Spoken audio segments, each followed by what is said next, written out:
So we're talking this month about finding hope and trust in today's world, and we've talked about positivity, staying positive. Reverend Karen did a fabulous job last week with finding hope, seeking out hope, curating our consciousness. And today I'm talking about standing in trust, living our lives in trust, because it takes positivity, hope, and trust for us to move in the world, especially in those moments when we feel as though we're falling. And when we've started to fall and we didn't intend it. I think sometimes standing in trust is the invitation to do the nesty plunge into life, right? To deliberately fall. Not to wait until the rug is pulled out from under us, but to deliberately fall and abandon ourselves into life, into the spiritual truth. But that takes courage. It takes enormous courage. It also takes a particular mindset. So I'm going to begin with this story. There's a beautiful story from Tibet about a young man named Marpa. It may not be factual, but it certainly is true. Marpa heard about a master. He was searching for one, and so he went to this master that he had heard about, and he chose to surrender himself to the master's teaching and to trust totally in this master to support and assist him. And so he asked the master, what am I supposed to do now that I have surrendered myself to you? I have said this is the path I'm going to walk with you, and what am I supposed to do now? The master said, once you have surrendered to me, you are not supposed to do anything. Just believe in me. My name is the only secret mantra that you will need. Whenever you are in difficulty, just remember my name, and everything will be all right. Marpa touched his feet, and the master's feet, and bowed, and as he went about his day, he decided to try this immediately. And he was such a trusting and simple person that he simply walked out onto the river. The other disciples who had been with the master for years could not believe it. There was this brand new disciple, this young man, walking on the water. They reported to the master that man, you have not understood him. He is no ordinary man. He is walking on water. The master said, what?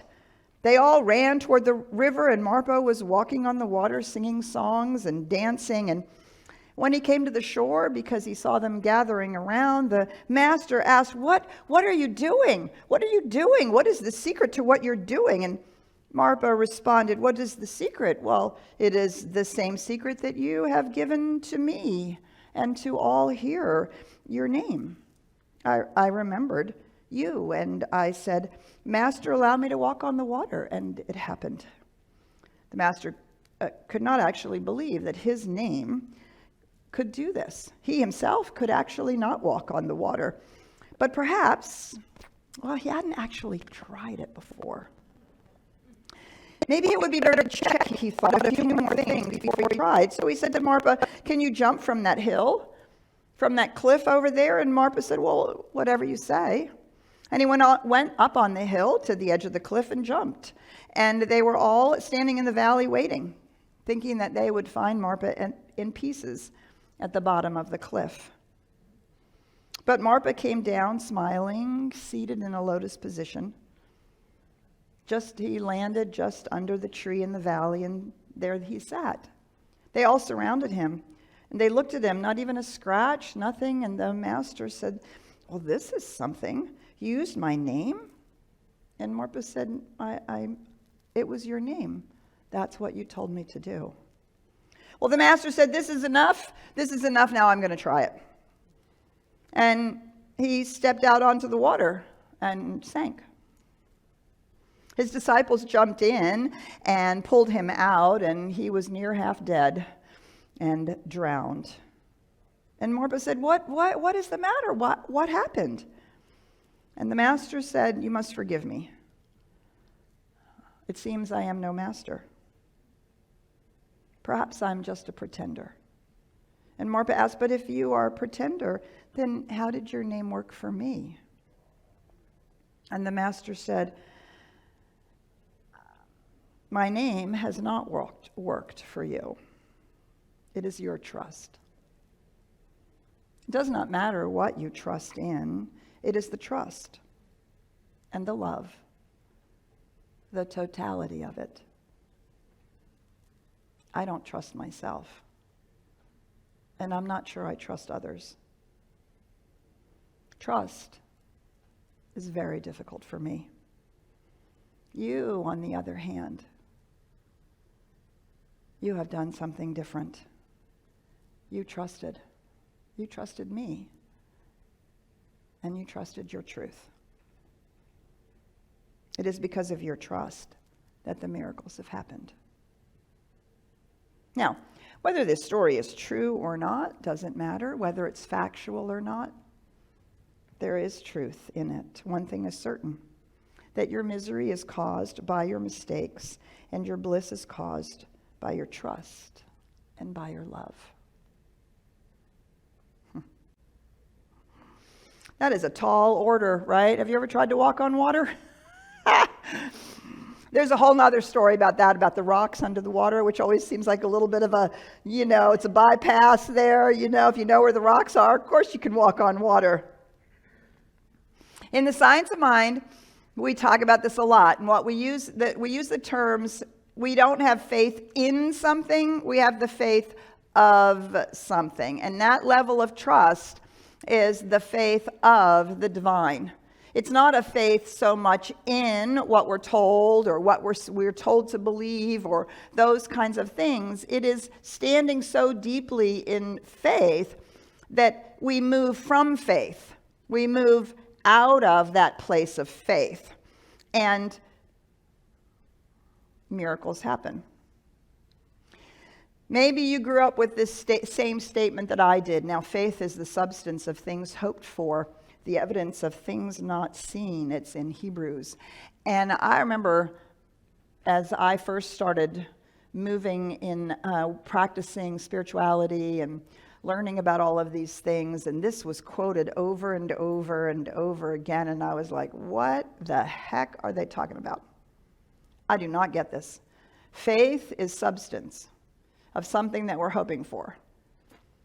And it's the evidence of things we do not yet seen. And I'm like, okay, I don't get it. How can something like faith be a substance? And how can it be evidence? So we're going to talk about that today. Personally, I prefer the word trust. I think faith has a lot of connotations around it that we can get lost in. Can have a lot of sense of that idea that we have faith in something. And also, it's challenging to have faith, or quite frankly, even to have trust, when we have experienced untrustworthy people, right?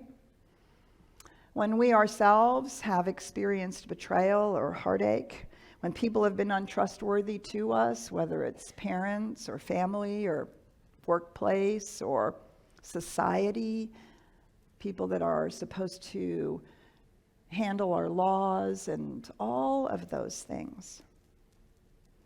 Equally as important, we don't always trust ourselves, do we? Because we have not always proven to be trustworthy. And not just to others, but even to ourselves. Oh my gosh, I wasn't here this last weekend because I was finishing up a board retreat in Lexington, Kentucky for the Ahava Center for Spiritual Living. It's my fourth one with them. And this amazing group of people, it's just an amazing thing. We're all in the same boat, coming out of the pandemic, coming together again, trying to learn all of this whole new stuff. And it was fabulous. The only thing that wasn't fabulous about it was the gluten-free cookies that were brought. Because I usually don't eat cookies because they have wheat in them, and that's a great excuse, right? But these were gluten-free. Are they sugar-free? Well, no, you can't ask for everything. Oh, come on, Petra, you can have them. It's gluten-free. So sure enough, I went over and I had one of those cookies. Oh my God, it was good. Okay, one, that's good. One, because I eat almost no sugar. No, it was gluten-free, I kept telling myself. The problem is, at the end of the day, there were still cookies left. And I looked at that little sugar cookie, and I said to myself, don't eat it, as I was reaching for it. And I said to myself, it has sugar in it, as I took a first bite. And I said, I really don't like this. I took the second and third bite. And do you know I ate the whole damn thing? All the while telling myself not to eat it. It is in these ways that we are not necessarily trustworthy ourselves, right?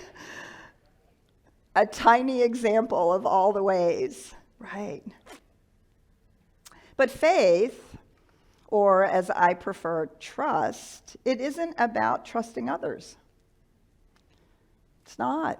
It's not even about trusting ourselves.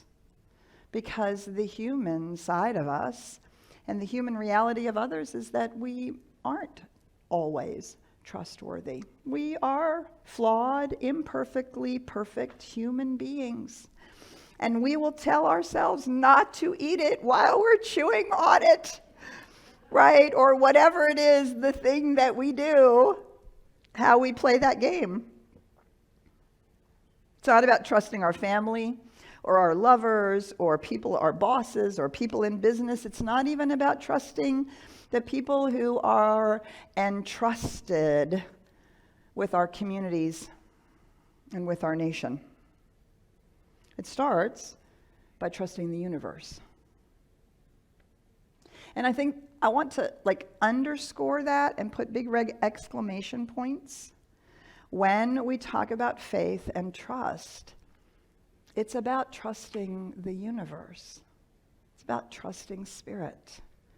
It begins there for us to develop our trust. We're not falling into someone else's arms. We're not falling into the hope that something in our culture or in our businesses will catch us.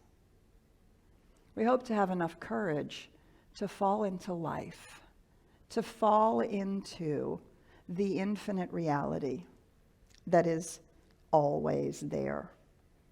We have to start by trusting the universe. Now, we talk about this in very spiritual terms in many ways, but we can also talk about it in an entirely different way from the scientific point of view. So I love this slide. This slide comes from a video on quantum physics, quantum mechanics.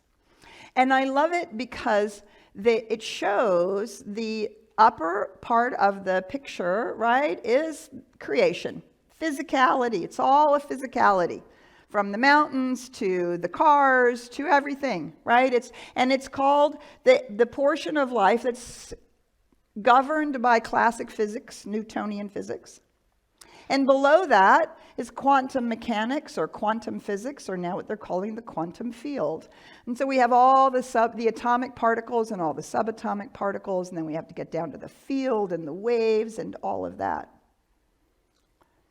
What quantum physics and quantum mechanics teaches us is that these two realms are utterly incompatible. Their laws are entirely different. Within their own realm, the laws are somewhat understandable and usable. And somehow, these two realms that seem completely incompatible are actually built on one another. The physical realm, that upper portion that's blue, actually comes out of that lower portion in some completely mysterious way. They call it the measurement barrier. They call it the moment of observation or the moment of measurement. But they don't understand it. They do not know how a wave on the quantum field winks into a particle. Why does it wink in there, in that particular place? When it could be, the possibility is it could be all kinds of places, even on the other side of the wall. You can actually walk through walls if you're a particle. There is a possibility that you can end up on the other side of that wall. And that is not okay according to Newtonian physics. According to physicality, if you were to try to walk through that wall, you would smoosh your nose. And it would not work. Entirely different realms. One sourced by the other. Oh wait, does that sound suspiciously familiar? Entirely different realms. The space-time continuum becoming the physical expression, human beings, sourced out of an intangible, infinite reality that we cannot speak about, we don't really understand, we're not exactly sure what's going on, but we might be able to use it. Do you see? We can talk about this in spiritual language.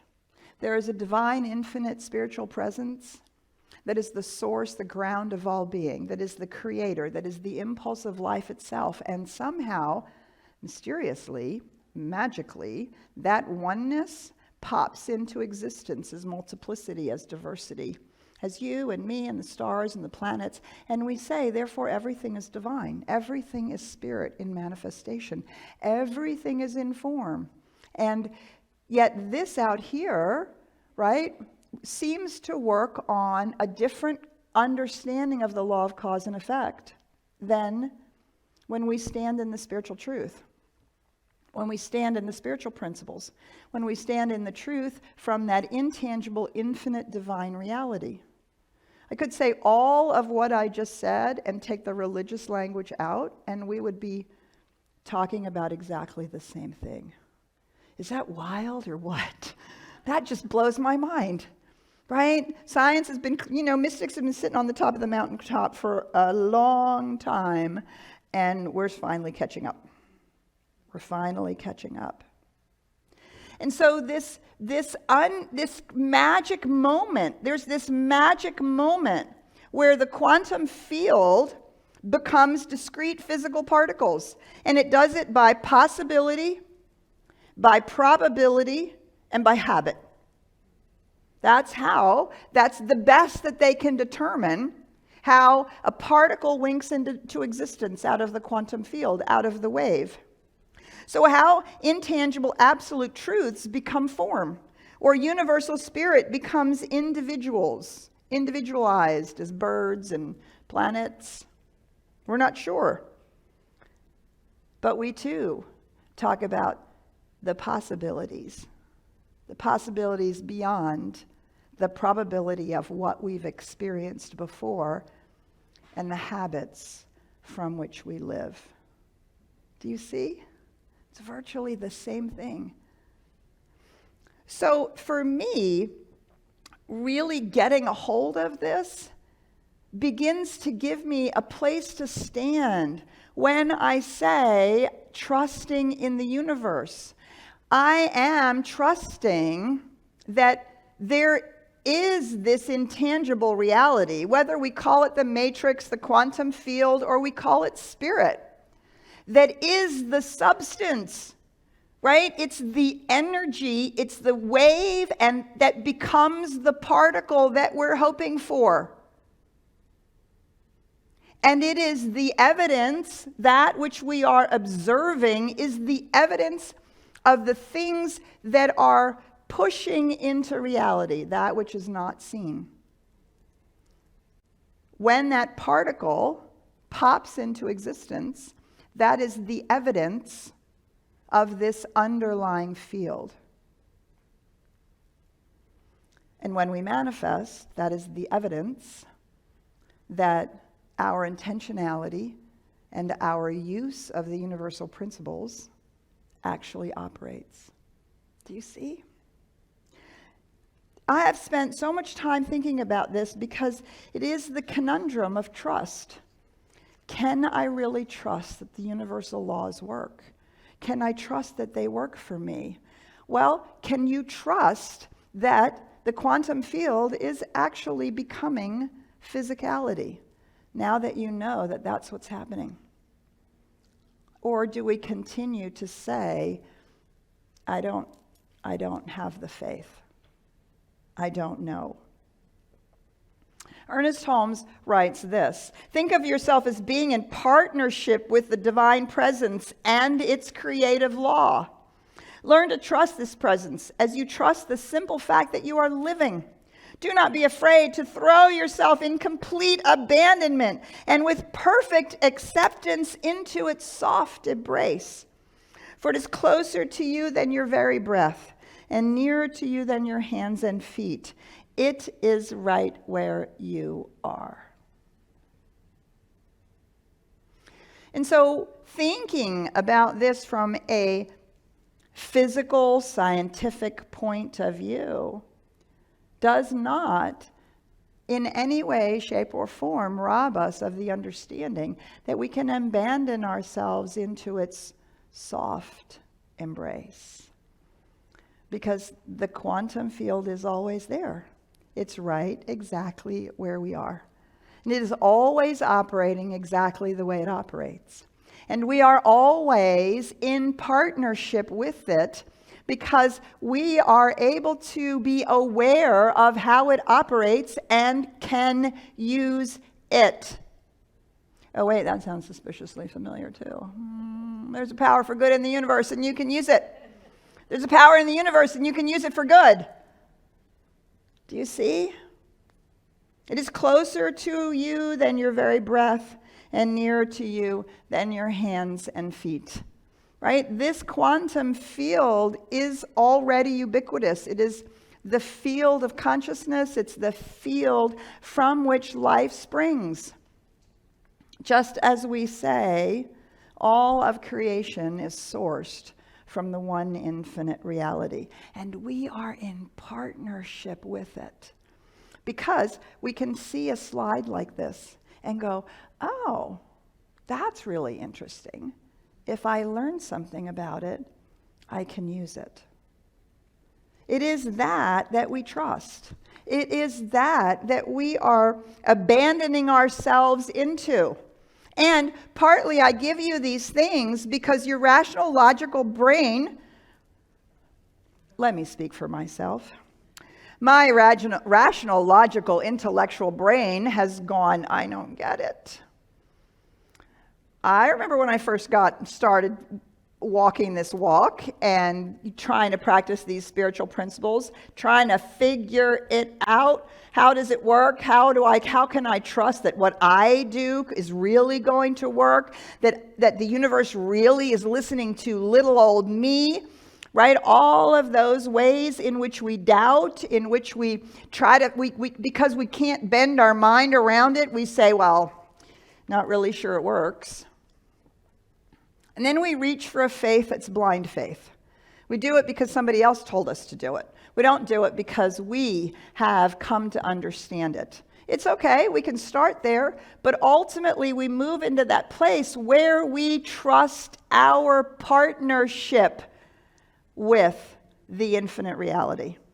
Do you see? That's what we're trusting. We're trusting our partnership with the infinite reality, and we're trusting the way in which creation operates, and we're trusting that, in fact, we are co-creating, that we are learning all of those laws and principles, and we can use them. Do you see? That's what we're trusting in. Not our littleness and our self that can talk ourselves into and out of whether we should eat the cookie. Not other people who are just as imperfectly perfect as we are. Not human systems that have failed us time and time and time again. We're placing our trust in something entirely different. something intangible, invisible. We can't really describe. We're not really sure how to talk about it. We certainly don't know how it moves from being absolute into something relative. Oh, wait, we could be talking about the quantum physics, couldn't we? Do you see? This has helped me so much bridge the gap. It's given my intellect something to chew on while my spirit goes over and, just trusts, right? Gives me my brain something to work with while my heart says, I feel the presence. Do you see? These two begin to come together in a way where we can, in fact, abandon ourselves into that place of trust where people look at us like we are absolutely out of our minds. Now, in that moment, I'm willing to talk about faith. Because we're willing to stand out there even though we don't know. Even though there's our rational self that doubts just a little bit what's going on, and there's that other part of our, but there is that willingness to move forward, to abandon ourselves into trust in the universe. Ernest Holmes says this: to have faith in spirit is to follow this faith through by having faith in the self, the real self. The real self is spirit, and as such, is to be implicitly trusted. The spark which burns at the center of our own soul is caught from the living and eternal flame of spirit. I think more than anything else, that's what Marpa had in the story that we began with. Just the recognition of the power of trust, of surrendering ourselves to the real self, not the little self that has to understand, not the little self that has all of the fears and uncertainties and is trying to figure it out. The little self can have all the doubt it wants. It is the real self, the truth of our being, that we begin to trust. That we trust the nudge, we trust the urge, we trust the divine presence, we trust the love. We trust the hope in the face of seeming hopelessness, despair. We trust that there is a power for good in the universe, and we can use it. And it is using that power that literally shifts the substance of the field and makes it into something. And that which is made into it, whether it is health for ourselves, abundance for a loved one, social justice, or the healing of the climate, that is the evidence of those things that not only we hoped for, but we were willing to trust into being. When I first heard about the observer effect, I thought, oh my God, that's what we do in spiritual mind treatment. We observe a new reality into being. And then we trust the creative process, the law of cause and effect, the universal principles. We trust all of that to make it so. And so there is a profound and powerful place where we can trust ourselves.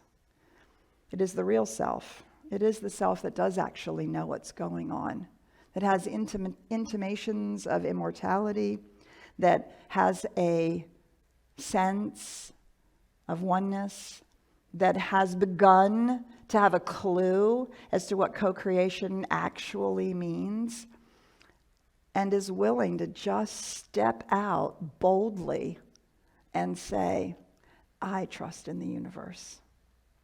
Let us pray.